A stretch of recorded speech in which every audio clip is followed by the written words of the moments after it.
नवरात्रि का उपवास और भूखी सास। सास ने पकड़ ली थी नवरात्रि के उपवास रखने की जिद। 9 माताओं के लिए 9 दिन व्रत रखूंगी। मैया की भक्ति में शक्ति है। मैया हमारे परिवार को अपना आशीर्वाद जरूर देंगी। लेकिन अपना शरीर तो देखिए माँ जी, आपका एक पाँव घर में रहता है और एक पाँव डॉक्टर के यहाँ। फिर से बीमार हो गई तो जय माता दी के साथ राम नाम सत्य भी। अरे राम राम राम, कैसी बातें कर रही हो बहू। राम नाम सत्य हो मेरे दुश्मनों का। मुझे व्रत रखने से मत रोको बहू। वरना देवी माँ नाराज हो जाएंगी। नहीं, तुम्हारी सासु माँ नाराज हो जाएंगी। अरे पर माँ, भूखे क्यों रहना है? देवी माँ थोड़ी ना चाहती होंगी कि उनके भक्त भूखे रहें। और आपकी तो सारी मनोकामना पूरी हो चुकी है ना माँ। लालच है बेटा, लालच बुढ़ापे में भी खत्म नहीं होती। अरे तुम चुप करो जी। तुम्हारी भी उम्र है भक्ति भाव करने की। ज्यादा बड़बड़ की ना तो तुमसे भी उपवास रखवा लूंगी। हाँ। अरे रौद्र रूप क्यों धारण कर रही हो मेरी माँ। रख लो व्रत। ठीक है माँ, बस अपनी हेल्थ का ध्यान रखना। अरे उसकी चिंता तुम मत करो बेटा। मैंने टीवी पे देख लिया है कि व्रत में क्या क्या खाने से शरीर में कमजोरी नहीं होती। अच्छा ही है, वरना ऐसा ना हो कि 9 दिन के बाद तुम मैया के द्वार की जगह सीधा हरिद्वार। अरे तुम मुझे हरिद्वार क्यों भेजना चाहते हो? क्योंकि अब तुम्हें मायके तो भेजने से रहा। बाबूजी, क्यों माँ को परेशान करते रहते हो?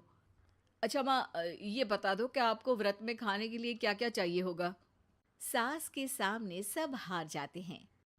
माँ के कहे सामान को बेटा लेकर आता है। नवरात्रि का पहला दिन है। नाश्ता कर लो, स्वस्थ रहो, मस्त रहो। मेरा व्रत से ध्यान भंग मत करो। अच्छा ठीक है ठीक है। भूख लगेगी तो मेरी तरफ मत देखना। आई बड़ी। तुम कोई खाना हो जो तुमको देखूंगी, आए बड़े। माँ जी, ये लीजिए आपका फरियाली मिक्सचर। इससे व्रत नहीं टूटेगा। अरे इतना सा? दिन भर भूखी रहने वाली हूँ, थोड़ा तो और ला दे। पर ये सब तो सपोर्ट के लिए होता है ना माँ जी, पेट भर के थोड़ी ना खाना होता है। करवा चौथ का व्रत नहीं रख रही हूँ जो कुछ ना खाऊं पीऊं। हाँ यार, ये तो मैंने सोचा ही नहीं। तुम इतने सारे व्रत रखती हो तो मेरे लिए करवा चौथ का व्रत क्यों नहीं रखती? अरे जुबान पे तुम्हारा नाम न रखूं, व्रत क्या खाक रखूंगी तुम्हारे लिए। माँ के कहने पर बहू और भी फरियाली ले आती है, जिसे खाकर माँ डकार मारती है।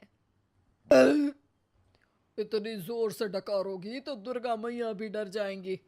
तुमने तो उनके शेर से भी तेज आवाज निकाल दी। अरे शेर के जैसा पंजाबी मारती हूं मैं, देखना चाहोगे? तुम्हें पता है ना, व्रत रखते समय हिंसा वाली बातों से, विचारों से और बुरी चीजों से दूर रहना चाहिए। सही कहा। बुरी चीजों से दूर रहना चाहिए। इसीलिए तो तुमसे दूर जा रही हूँ, दूसरे कमरे में। सास ने कई सारी ऐसी चीजें खाई जिनसे व्रत ना टूटे। बहू, सब्र का फल मीठा होता है। इसका मतलब ये थोड़ी है कि तू मुझे शाम तक फल नहीं खाने देगी।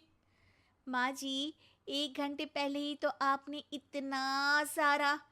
अरे एक खाता ही बना ले, उसमें लिखा करे कि मैंने कितना खाया, कितना पानी पिया। अरे नहीं नहीं माँ जी, मैं अभी फल लेकर आती हूँ। जोर से बोलो। नहीं माँ जी, मैं फल लेकर आती हूँ। अरे ये नहीं, जोर से बोलो, जय माता दी। सासू माँ एक साथ बहुत सारे फल खा लेती है। माँ जी, इतनी जोर से मैं डर गई। अरे भक्ति की शक्ति की पुकार है। पुकार नहीं, डकार है। हाँ हाँ ठीक है ठीक है। चिप्स और लेकर आना जरा, उससे भी व्रत नहीं टूटता। माँ जी, आज ही सब खत्म हो जाएगा, नाश्ते का ही टाइम है। अरे ठीक है ना बेटा, मैं अब कुछ खाऊंगी ही नहीं, तुझे इतनी तकलीफ है तो। नहीं नहीं माँ जी, मेरा मतलब था कि उपवास में सिर्फ इतना खाना चाहिए जितना शरीर के लिए सही रहे। स्वाद के लिए खाने से तो अच्छा है कि उपवास ही मत रखो। माता जी की कृपा तो वैसे भी बनी ही रहती है। अरे वाह बहू वाह! एक ढोलक और हारमोनियम भी लेकर आना और प्रवचन करने लग जा। श्री श्री 108 बहु ईश्वरी माता। माँ जी, मैं आपके लिए चिप्स लेकर आती हूँ। बहू की सही सलाह को भी सास नजरअंदाज कर देती है। थोड़ी देर में बहू सास को चिप्स लाकर दे देती है। आलू की चिप्स, आहा मजा आ गया। आलू किसी भी सब्जी में चला जाता है। आलू पनीर, आलू पालक, आलू टमाटर, आलू भिंडी और तो और पराठे में भी चला जाता है।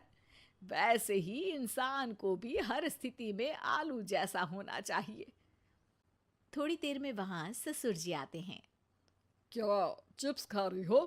अरे नहीं जी, दिख तो चिप्स ही रही है। अरे तो पूछ क्यों रहे हो?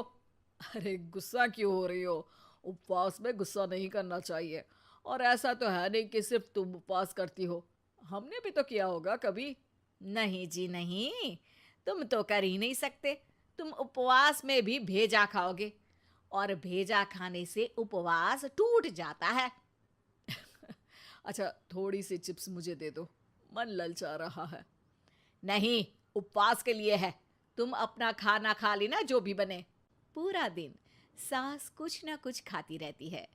जैसे ही रात होती है, अब बस उपवास हो गया, अब मैं खाना खाऊंगी। जो दिन भर से खा रही थी उसको क्या बोलते हैं? बाबूजी क्यों माँ को परेशान करते रहते हो? अरे लड़के, तेरी माँ दिन भर से इतना खा चुकी है कि देश में भूखमरी की समस्या इसी की वजह से बढ़ रही है। और खाने की दिक्कत नहीं है, कितना भी खाए लेकिन सेहत इधर उधर होती रहती है। कुछ ऊपर नीचे हो गया तो तेरी माँ खाने के बाद हाथ धोएगी और तू अपनी माँ से हाथ धो बैठेगा। अरे इत्तू सा तो खाया था, उपवास भी ना तोड़ू क्या? ठीक है, नहीं खा रही बस। अरे बहू तुम ही बताओ, ये इत्तू सा मतलब कितना खाया है इसने? ना जी ना, मैं कुछ नहीं बोलूंगी। खाना दे रहे हो या नहीं, या 9 दिन बिना जल के उपवास रख लूं? देने के लिए धमकी अच्छी है, सुनने में भी डरावनी लग रही है। पर जैसे तुम्हारी जुबान में स्वाद का खून लगा है ना, तुम भूखी नहीं रह पाओगी। मैं कसम खाती हूँ जी। अरे देखो, कसम भी खाओगी तुम। अरे कुछ और दे दो इसको खाने को। ये ले, दाल चावल खा ले बस। डॉक्टर भी कहते थे कि माँ को आए दिन पेट से जुड़ी समस्या रहती है। बस इसी के लिए घर वाले पहले उन्हें उपवास नहीं करने दे रहे थे, लेकिन जब उपवास करने दिया तो माँ ने इतना फरियाली खाया कि घर वालों की चिंता बढ़ा दी। और जैसा कि घर वालों को डर था, अगले दिन उनकी तबीयत खराब भी हो गई। डॉक्टर को बुलाना पड़ा। अरे जितनी बार आप बीमार होते हो उस हिसाब से तो मुझे एक क्लिनिक आपके घर में ही खोल लेना चाहिए। या फिर क्लिनिक में ही इनका एक अलग कमरा बनवा देते हैं डॉक्टर साहब। बाबूजी, पिताजी, मेरे जनक, क्यों हमेशा मजाक करते रहते हो? डॉक्टर साहब, माँ का पेट खराब है। क्या खाया था? जो मिला जो दिखा सब कुछ। अरे बस भी करो जी।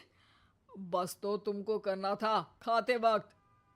देखिए, खाना अच्छी बात है और उपवास भी आदमी को रखते रहना चाहिए, लेकिन तब जब शरीर लायक हो।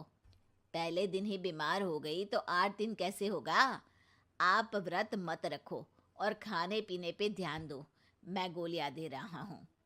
आप भी कुछ खाने को ही दे रहे हो? हाँ, इससे जल्दी ठीक हो जाएंगी। समझ गई हैं आप? अब तो ठीक ही होना है ना मुझे। जोर से बोलो।